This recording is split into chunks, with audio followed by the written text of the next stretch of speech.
Saudara-saudari terkasih, apakah saudara sudah memulai hari ini dengan penuh sukacita dan punya niat untuk berbuat baik, meskipun kecil? Semoga Tuhan memberkati niat baik saudara. Sering kita berusaha untuk hidup bahagia. Tetapi yang dimaksud dengan hidup bahagia adalah hidup yang tanpa penderitaan, tanpa masalah. Menurut saya, impian hidup bahagia yang tanpa masalah, tanpa penderitaan, itu ilusi. Karena masalah dan penderitaan adalah bagian dari hidup. Dan bagaimana mengatasi masalah, itulah the art of life, seni hidup. Dan karena ini seni, maka kita perlu menikmati, perlu kreatif, dan kemudian juga perlu mencari keseimbangan.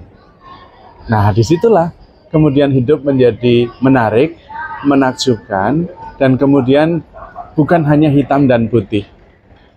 Hidup adalah seni, the art of life, yaitu bagaimana kita mengatasi persoalan yang kita miliki. Di situ kita perlu memahami apa yang nampaknya berlawanan, namun sebetulnya adalah sebuah keseimbangan. Seperti misalnya, di dalam hidup kita mesti tahu bahwa kebaikan hati, kindness, itu lebih penting daripada right or wrong, benar atau salah. Kalau kita bisa mengerti bahwa kebaikan itu lebih penting daripada benar salah, maka kemudian kita bisa menjalani dan menyelesaikan banyak persoalan dengan kesadaran bahwa kebaikan hati lebih penting daripada benar salah. Hal lain yang perlu diketahui sebagai bekal sebuah seni adalah mengetahui juga bahwa relasi lebih penting daripada prestasi. Kalau kita tidak mengerti bahwa relasi lebih penting daripada prestasi, maka kemungkinan besar kita juga akan mengalami banyak derita, kesulitan, dan tidak mampu mengatasi persoalan. Disitulah seninya.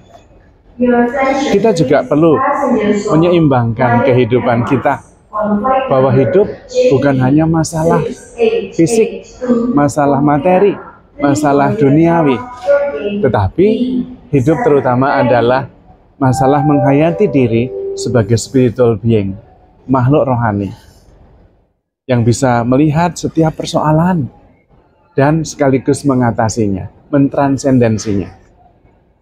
Kita bisa melihat kehidupan ini dengan segala macam kesulitan, kegembiraannya, tetapi sekaligus mengerti solusinya, bagaimana mengatasinya.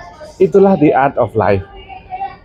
Kita berada di dunia, tetapi seperti tidak berasal dari dunia ini. Kita mengetahui bahwa dalam hidup ini ada rules-nya, ada rule of the game. Tapi pada saat yang sama, kita juga bisa keluar dari rule of the game itu. See through the game. Seperti nonton film. Kita bisa nonton film horor yang terserap di dalam konteks ketakutan, kegelisahan, yang menakutkan sampai sungguh-sungguh kita terserap di dalamnya. Tetapi pada saat yang sama, kita tahu bahwa kita di luar situasi adegan itu, sehingga kita bisa keluar kapan saja. Itulah the art of life. Dan di situ kita bisa menemukan kebahagiaan dan kegembiraan kita. Karena sebetulnya hidup itu menakjubkan. Masalahnya seringkali kita terlalu banyak berpikir dan kurang mengalami. Maka kita perlu shifting dari thinking to experiencing. Banyak hal yang tidak bisa dipikirkan, tetapi bisa dilaksanakan, bisa dialami.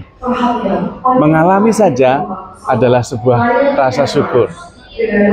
Kalau kita bisa mengerti betapa pikiran kita itu begitu powerful, maka kita bisa mengerti bahwa seluruh persoalan juga bisa diatasi oleh kekuatan pikiran. Tetapi kita juga sadar bahwa semua persoalan juga muncul dari pikiran yang tidak dikendalikan. Disitulah sekali lagi kita perlu mempunyai skill, art of life. Hidup akan terus bermasalah. Mengatasi masalah adalah the art of life. Jadi saudara-saudari terkasih, kita perlu terus-menerus menghayati kehidupan sebagai sebuah kesempatan untuk menikmati, mengalami, mensyukuri, sekaligus menjadi lebih skillful in life, menjadi lebih terampil menjadi seorang artis, seniman yang bisa menghadapi setiap persoalan dan melihat dari berbagai sudut pandang, kemudian menemukan solusinya. Disitulah seni hidup. Maka ketika kita bisa mempunyai perspektif yang sangat luas dari berbagai macam sudut pandang, menemukan berbagai macam keseimbangan di dalam setiap peristiwa, maka kemudian setiap peristiwa adalah kesempatan yang membantu kita untuk terus bertumbuh. Tidak ada baik dan buruk, yang ada adalah sebuah kesempatan untuk mengalami dan terus bertumbuh. Disitulah kita terus diharapkan terbuka, mempunyai perspektif yang semakin luas, dan tahu kapan harus melepaskan dan kapan harus mencari solusi.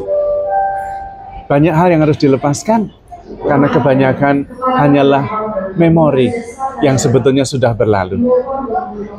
Kita juga kemudian mengerti bahwa pikiran-pikiran yang ada pada kita tidak sepenuhnya harus selalu kita ikuti, karena tidak semua pikiran membawa kita kepada solusi yang lebih baik. Jadi saudara-saudari terkasih, dengan perspektif ini, hidup sungguh menakjubkan. Mempunyai begitu banyak sudut yang harus kita eksplor dengan penuh rasa syukur, antusiasme, dan sukacita.